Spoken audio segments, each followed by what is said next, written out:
So there are books out there that you read and you think they're absolutely amazing. You think, wow, this is totally unlike anything I've ever read before.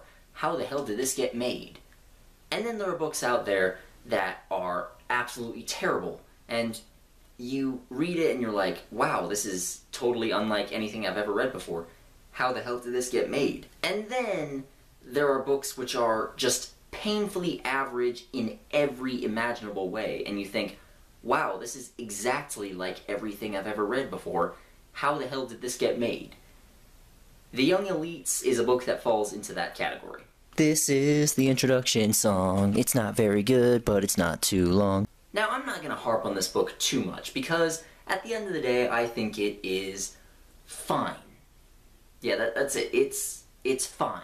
Just one word, 4 letters describes this book. It is fine. It is perfectly average in almost every way. There's not much in it to hate, really. In fact, I don't think there's anything in it to really hate. There's just 1 or 2 aspects that are kind of mediocre.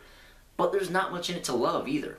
There's a couple of things I liked, but overall, this is a very, very bland, very average book.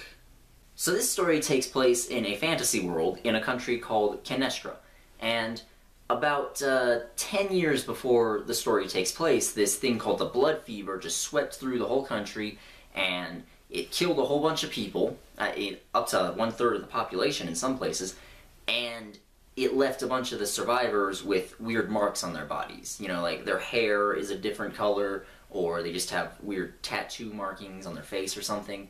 And some of them also got powers because of it.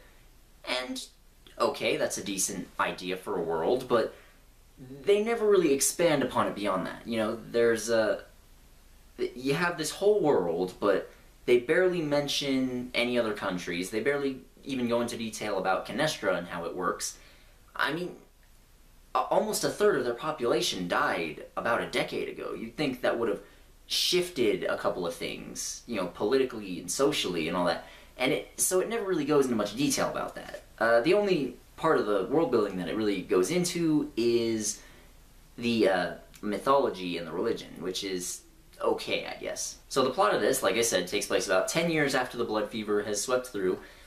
There's this young aristocrat named Adelina, and she is a malfetto. She's someone that got infected by the blood fever and lived, and so now her hair is all silver. And she doesn't have any powers, at least not that she knows of at the beginning, but she's kind of an outcast from society, and her father doesn't like her. He's trying to find a way to just sort of get rid of her, because he can't really marry her off. So he plans on selling her off as a prostitute, and so Adelina says, okay, fuck this, and runs off. But her father catches up to her, and she accidentally kills him, and then now she's a murderer. And so she gets arrested, and these people called the Dagger Society rescue her. And the Dagger Society are a bunch of malfettos who have powers, and they're trying to start a revolution, and from there, it's pretty much what you'd expect. You know, Adelina trains with them, there's a little bit of intrigue, she meets a couple of them, makes friends, and honestly, that's the biggest problem with this book, is that that's all that happens for a long time. The last 1/3 of the book is actually pretty good, because things actually start happening in the last 1/3. And the climax, I will come right out and say the climax is pretty good. I didn't see the ending coming at all.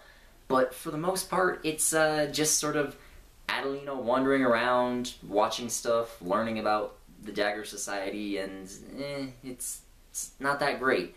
Like I said, it's a revolution led by teenagers, and we've all read that a million times. However, there is one little bit about it that I thought was kind of interesting, and that's that the leader of the Dagger Society is actually a prince. He was the prince of Canestra, and his sister schemed to get malfettos to sort of be more outcast by society. Like, they were already disliked, but she got the religious police, the Inquisitors, to officially declare that they can't hold any sort of position of power. And so through that she was able to get her brother exiled, and so he just wants his crown back, you know?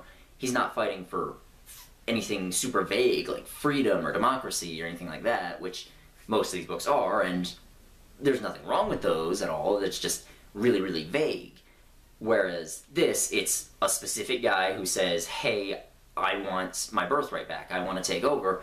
And so that was kind of interesting. It was a lot more realistic, and I liked that. Another good thing about this book is actually the villain. Now,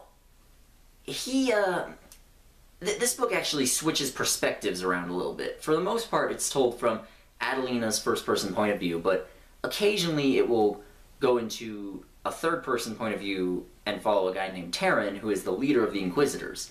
And the one thing I didn't like about this was that if you're going to switch perspectives, either keep them both in first person or both in third person, you know?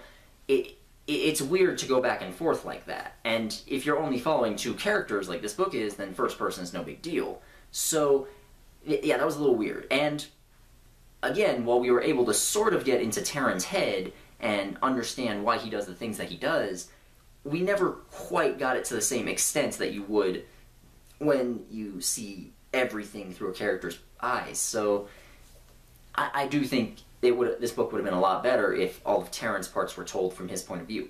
But beyond that, he is a really, really good villain. You know, he's very powerful and very intimidating every time he shows up, and he has a lot of really, really complex reasons for doing what he does. Like, he's the leader of the Inquisitors, and it actually goes into a lot of detail about why he hates malfetto so much. You know, he's extremely religious, for one, and he just thinks that they're infected by demons, basically, and they need to get rid of them. And he is also very clearly in love with the Queen, and it's very obvious from the moment we see them together that she's manipulating him into doing her bidding, which just so happens to be killing all the malfettos. And there's also one other aspect to that I'm not going to spoil, but I really, really did like it. You know, Teren is an extremely good villain, and I do look forward to seeing more of him in the future. Adelina is pretty much just like this book as a whole. She's fine. She's very average. You know, she has a couple of hang-ups about things that happened in her past. She has some personality, but not all that much. She's not very complicated, but she's complicated enough that she's not like a blank slate, so there's just not much to her.